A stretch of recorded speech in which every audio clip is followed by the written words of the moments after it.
तार बाबू के बियाह होता हो। का बात करता रही बुढ़ापा में?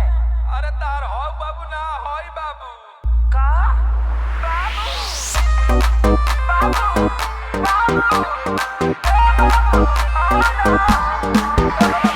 DJ Abhijeet Sitamarhi DJ Abhijeet Sitamarhi DJ Abhijit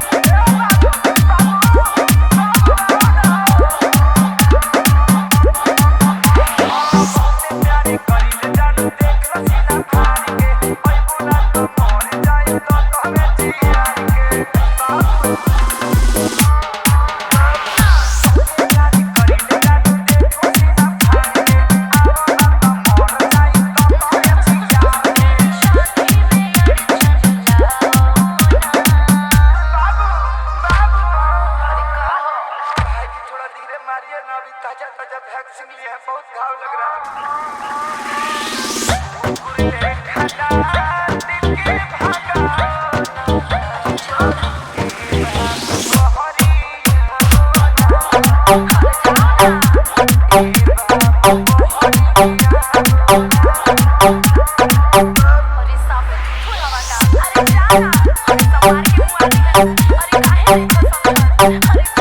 DJ Abhijeet Sitamarhi DJ Abhijeet Sitamarhi DJ Abhijeet Sitamarhi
DJ Abhijeet Sitamarhi DJ Abhijeet Sitamarhi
DJ Abhijeet Sitamarhi DJ Abhijeet Sitamarhi DJ Abhijeet Sitamarhi DJ Abhijeet Sitamarhi ए पंकज जी गाड़ी लेके आई ना।